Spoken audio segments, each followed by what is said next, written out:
Welcome back to the sweatshop, boys and girls. Today I'm going to be showing you how to change out front struts on this 2002 Honda CRV. If you're wondering specifically why it is we are replacing the struts, take a listen to this.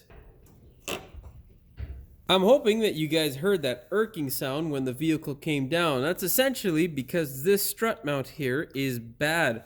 Of course, that's not the only reason why I'm replacing this side. This one also has a leak. So that's why I'm showing you how to replace these shocks today. Of course, before I get started with today's video, boys and girls, do me a big favor and hit that subscribe button. Now let's get to the live action. Of course, our first step here is going to be to remove the 3 nuts here that hold the strut mount to the vehicle. Now, if you're reusing any of your components, like your strut mount or your shock or whatnot, go ahead and mark them appropriately so that you don't lose track of the way they come out. There is a specific way which these guys sit in the vehicle. Okay, let's hammer them off. Whatever you do, don't make the mistake and hit that big one. Do the same to the other side. You don't need to disconnect the harness, you can just move it aside. With those guys out of the way, what we need to do is get the vehicle up safely. So of course, I'm using my hoist. If you are doing this at home, make sure that you leave yourself some room to work. So don't put the jack stand close by to where you're going to be working. Usually underneath the subframe or on the sides of the vehicle, generally where you mount a hoist is where you'd like to put them. Of course, make sure you employ the use of jack stands. You don't want to end up in the news. Safety first, boys and girls. Now, don't be alarmed when you lift it up. Your struts will fall out of place. That's not a problem. What you want to do now is go ahead and take off your wheels.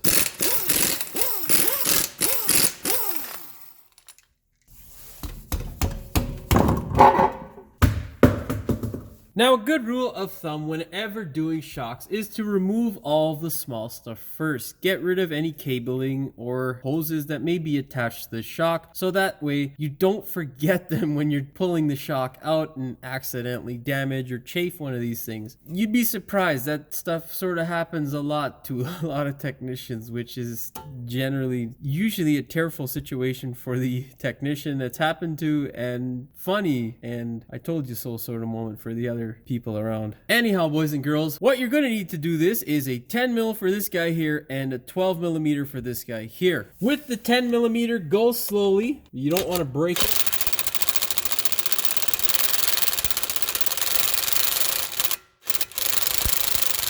Because if you do break it, these bolts here can be a little bit of a pain to find. They are really small, about a ½ inch, so not the easiest thing to find. Go ahead, get your 12 millimeter and work this guy out here as well. With these guys out of the way, just make sure that they're not going to get hung up or chafed on the shock when you're pulling it out. These are actually in a fairly decent position. Our next step is to remove the next smallest thing. Of course, the next smallest thing for us on the agenda is this tie rod nut. It is a 17 mil. Of course, before you can put your 17 mil over this guy here, you're going to need to remove the cotter pin. Get a 6-inch needle nose vice grip. That always works best, and work this guy loose.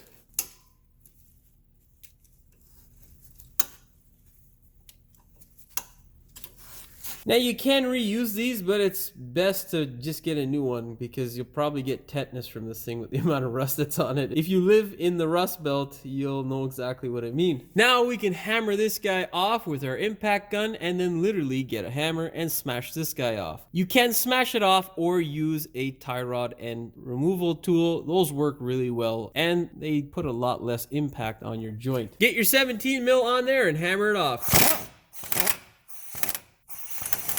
Now get your favorite hammer, one with some size if you're choosing that route, and smash this guy right here. Make sure you do not hit your tie rod and or boot. Now, my camera's in the way, so I'm not going to do this. I'm going to show you a specialty tool. This here, boys and girls, is a tie rod end tool. Essentially, it is a tool that splits these types of joints. It is awesome. It'll clamp on like this, and then what you're going to do is take your impact driver, small one, you don't really need a big one, and then just hit it, and it'll pop off nice and easily. This doesn't really help with aggression, but it really helps your joints. And you're not gonna get random pains later on after you finish the job. Just hit it. Now how easy was that, boys and girls?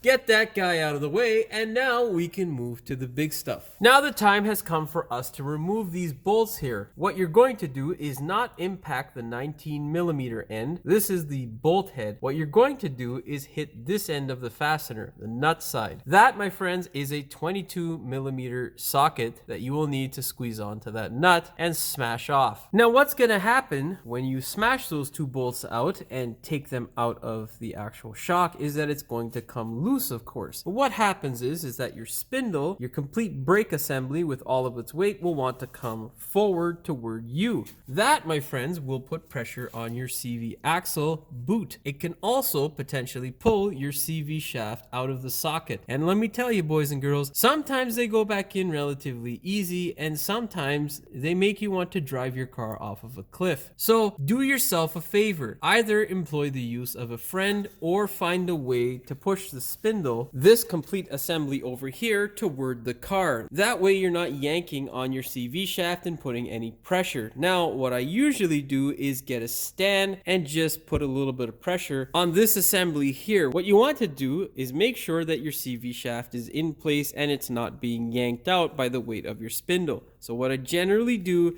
is put a jack or some sort of lifting device in order to put pressure on your spindle so that it will not come back this way. Remember, boys and girls, your ball joint there is still attached and is there to help you. So just put a little bit of pressure here on the hub section of your rotor and you're good to go. That's all you need to do, boys and girls. Just support it a bit. Now you can go ahead and fire off the nuts. Get your 19mm wrench.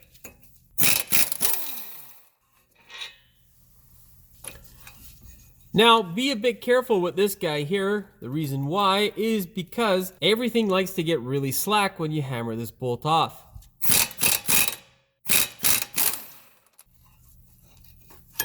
Now, boys and girls, what you need to do is support the weight of the strut in order to remove it. Do not pull the bolt out and then let the shock drop down onto your CV. You can potentially puncture the outer boot, which would, of course, make you, again, want to harm yourself. Or it could potentially send you into a depressive state. Jokes aside, be very careful. You also don't want your hand in this area underneath the shock because if it falls off for whatever reason, it's going to hurt. These things are heavy and they're not easy to handle. They are quite cumbersome. So what I'm gonna do is grab a hold of my shock, a spring here specifically, and then just try to jar it loose, pull the bolt out, and then just wiggle it away from my spindle. When it's away from my spindle, we slide it out towards the firewall of the vehicle. That way it clears everything and then just yank it out like so. Now, most importantly, make sure you have the correct shocks from left to right. There are slight differences on most models. Of course, there are huge differences on this particular model, but one thing that can be confusing and a little bit irritating is this here. Where you might potentially make a mistake is trying to ram these guys into the strut tower again. The bolts are off on the original in terms of their spacing. They are also off on the aftermarket, but the aftermarket has a left and right. Now it's key that you face this arrow here out towards you whenever placing this thing in, which would make this your front bolt. So don't mix it up. Generally, when these things are produced, they are produced the way the stock manufacturer has made them. So it's always a bad idea if you take your brand new strut out of the box and then start playing with this guy just to feel whether it's okay or not. Assume it's good and then you can try it on the car once you get this guy situated, because you don't want to have this guy out of place supporting the weight of the shock and then try to twist this guy back into position when trying to put it into the vehicle while supporting this 40-pound shock. It's a stupid idea and this ridiculous mistake to make that will drive you insane. So don't do it, boys and girls. And of course you won't, because you're watching this video. So give it a thumbs up and don't forget to subscribe. All right, that's enough rambling. Let's go ahead and put this thing back in the car. Oh, one last thing. Before you attempt putting it in the car, make sure you remove the bolts. You also don't want to try and fit it into the strut tower with the bolts on. That would also drive you insane. Essentially, what you're going to do when putting this thing back into the vehicle is make sure you do it carefully. Don't get tangled up with any of the wires and don't hit anything. That's the key step. Of course, get a good grip on it. slide it in, and then what you want to do is slowly force your spindle forward so that you can line up the two bolt holes. Once you kind of have that lined up, get this bolt here and then wiggle it home. Doesn't matter which one you do first, just make sure you get one of them in there. Then go ahead, grab the next bolt and slide it in. Now you shouldn't have to hammer this thing on, just take your time and wiggle it in. If you have to tap it lightly with a mallet, that's fine. Sometimes the threads can get caught up, but make sure you're not forcing it in. There's no need to. Of course, with these two bolts in and holding your shock with the spindle, what you're going to do now is secure your lines. So you should know, if you've watched my channel in the past, anti-seize the hell out of the bolts so that you never have an issue getting them out if you have to service this stuff again. Thread it in by hand. Oh, there's something going on here. Looks like there's something wrong with the thread on this portion. Yep. Wonderful, boys and girls. This is what happens when you get everything made in places where they don't really care about quality. Okay, boys and girls, we're gonna tap this hole. I'll be back. Okay, let's see what happens here. Yeah, there's something in there. It's not threaded right. There we go.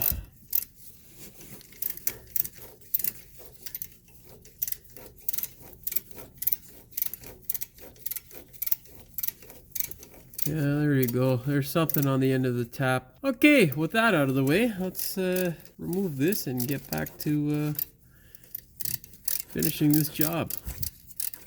Thank you, China. I mean, whatever. Mistakes happen. Now let's try that again.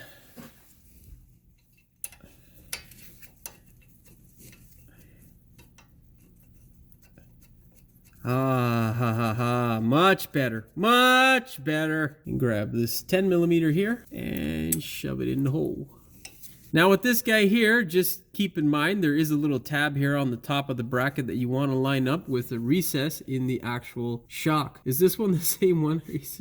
Are you kidding me? I got a little bit in there. Maybe I should add that as a step. Tap all the holes because the part that you got may have been a piece of junk. Oh, come on, man. Seriously. Okay. Well, boys and girls, I'm going to run that up. Now, let's attempt it here with a ratchet and see what happens. Yeah, it looks like there's some debris in there, but it's okay. Yeah, there we go. It's loosening up now. It's loosening up now, boys and girls. Yay! Okay. Now go ahead, get your torque wrench. There's no specific torque for this guy here, but I'm going to torque it to 8 foot-pounds just because it's that type of bolt. For your 12mm bolt, you're going to give it 16 foot-pounds of torque or 22 Newton meters. Now what we're going to do is our tie rod end. Go ahead, grab your nut and thread it on.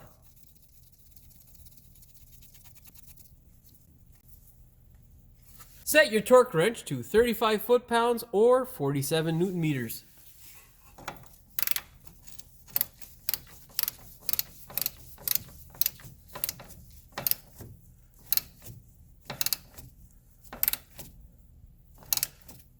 This would go much quicker if my camera was not in the way.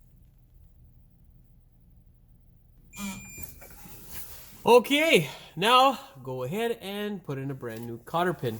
Now our last step is going to be to run up our two big nuts. What we're going to need to do is push the spindle in towards the vehicle. That way the alignment is minimally affected. Now, of course, you may need an alignment after servicing your shocks or changing them out. So be aware of that and definitely check your tire wear to see whether it is uneven or not, and then go for an alignment if needed, of course. Or you can be proactive and just get one all together. Currently, I'm still using my stand in order to push the pressure on the actual hub and push it back towards the vehicle. Now get your 19mm and secure the bolt side and just run it up.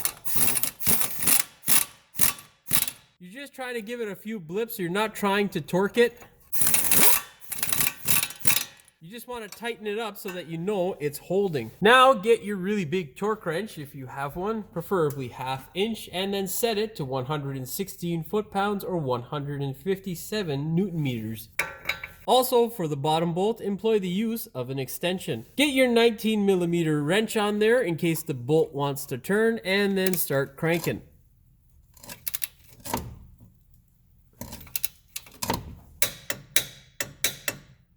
That's one down. Now you can do the bottom one. Now, boys and girls, we are all done here. We can go ahead now, put our wheels back on, and then we'll fix up the top portion of our strut. Go ahead now, grab your wheel and put it back on your hub. Oh, for fuck's sakes. Always thread these guys up by hand.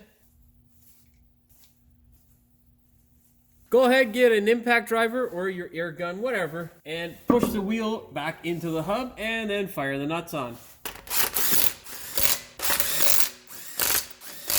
Then lower the vehicle, but do not let the wheels hit the floor. If you're working on a hoist, if you're working on the floor, we'll see you up top. Now, boys and girls, this can be the most challenging or frustrating part, especially if you are on your own. So what you want to do is use the support of a jack. Take the jack and place it under the center of your tire. And then what you want to do is try your best to line this guy up. Now, if your shocks were put together by a normal person, they should be close to what the manufacturer spec is. The holes should be close enough. You may have to twist it left or right in order to get the studs of the mount to protrude through the holes, but it shouldn't be far off. So what you want to do now is slowly jack it up. Of course, this would really help if you had a friend. Currently, I'm alone in the shop and I got nobody here to help me. So unless you're really strong and you can lift this thing, then you should be good to go. Well, let's see how strong we are. Let's give it a shot here, boys and girls.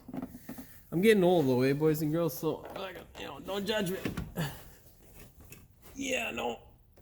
Yeah, the other hole's there, so we're gonna have to twist ours a bit. Yeah, boys and girls, use the jack. Now, with a little bit of pressure on the strut from the jack, what you can do is use a pry bar just to jar this guy so that the other two bolts will line up. Now, of course, you don't need all sorts of pressure. You just need very light pressure in order to get this guy to potentially line up.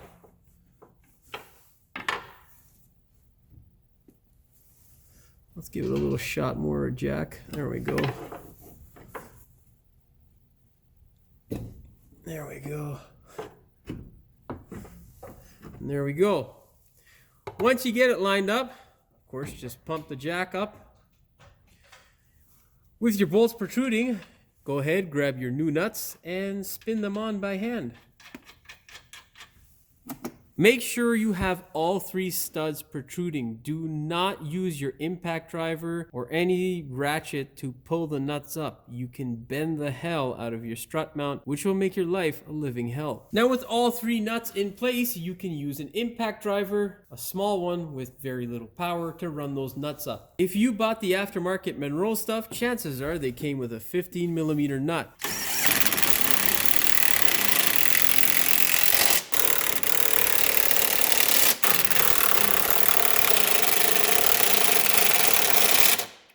Now, boys and girls, get your torque wrench and tighten these guys up to 33 foot-pounds or 44 newton meters. Okay, boys and girls, that's that for the shocks. Now all we gotta do is test them and make sure they're okay. You don't have to test drive them though. All you gotta do is lower the car and listen for the noise. Well, boys and girls, it looks like we are good to go. All that's left for us to do is to torque our wheels, and then we can actually take this thing for a test drive and confirm that we fixed it. Now go ahead, torque your wheel lug nuts to 80 foot-pounds or 108 newton meters.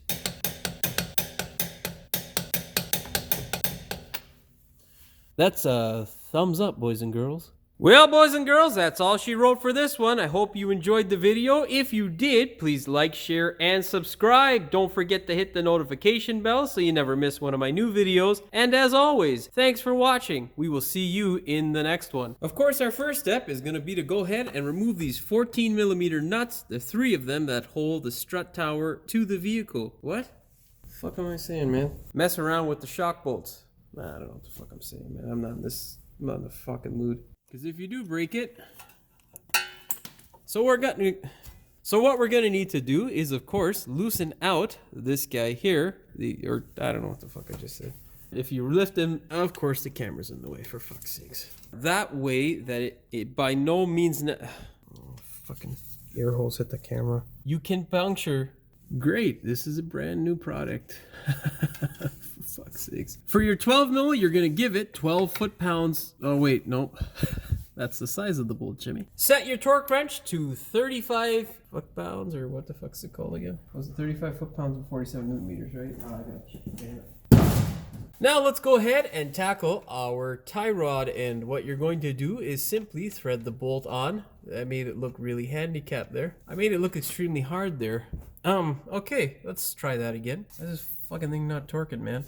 It's taking you so long, motherfucker. Now, of course, what we're gonna do, I don't know what the fuck I'm saying. Get your 19 millimeter wrench on there in case you actually need it. That's a weird fucking shot. Most of the whole, I should have put the jack on the other side. Fuck all this noise.